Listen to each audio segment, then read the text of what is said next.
Pamela has been running writing courses in schools, community groups for the University of the Third Age and the Arvon Foundations for some 15 years, and is currently an associate tutor at Goldsmiths College in the University of London. She previously worked as an independent critic, curator and lecturer on contemporary visual art, both in radio broadcast and print media. Her two previous novels are Under Construction and Deep Blue Silence, both of which will be reissued by Blue Door Press next year. She's currently working on a fourth novel and a collection of poetry, and I now invite her to read from Taking in Water. Pamela.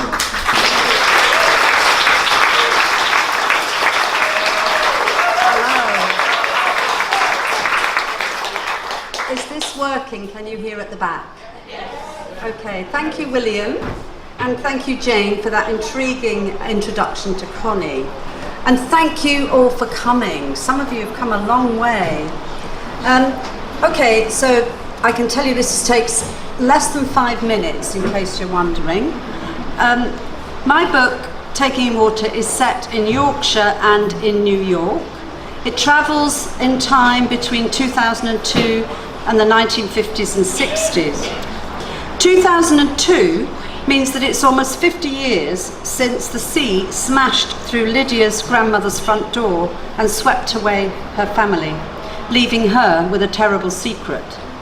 Now she lives alone in a remote cottage on the coast. She's an artist, and as the book starts, significant objects have begun to wash up on the shore nearby. So this is how the book starts with Lydia. "It's the gate," Lydia said out loud, relieved to have identified the source of the noise. How come it was open? She could have sworn she'd locked it. She removed her eye mask, and as the lighthouse beam passed over the window, she checked her clock. 2 a.m. The banging gate meant a storm on its way. She'd have to shut it. Couldn't afford a sleepless night, not if she was to get on with her search before high tide tomorrow. Wide awake now, she was alert to every sound. The gale coming in off the sea plucked at the roof timbers, a creaking above her that snatched the years away. Each gust pitching her back to Grandma's house until she's 7 again, peeping through the letterbox, watching the sea swallow the road, spray leaping above the gate, and wondering how a gate could ever keep out the waves. Pulling the duvet over her head to deaden the sound, she shut her eyes and called up the wreck. It was the only way to stop images of that night filling her head. No bodies, no funerals. She'd made herself imagine the wreck because she couldn't bear to think of her family forever drifting and pulled by the currents. There's no wind, no rain, no weather at all on the bottom of the sea, and she liked to think of them serene on the sea floor, gazing through swishing curtains of fish. Her wreck is rusted, encrusted with barnacles, but it's solid, bedded in the soft sand of Dogger Bank, out there where the sea is shallow. Luke was the only person she ever told about her ghostly wreck. Telling him her fantasy led to the art they'd made and a different kind of storm. She'd never managed to tell anyone about the other images that lived in her head. Images of that night that she didn't make up, that had taken years to surface, and that she didn't want to invade her right now. Her father climbing on the table, prodding the ceiling with a poker.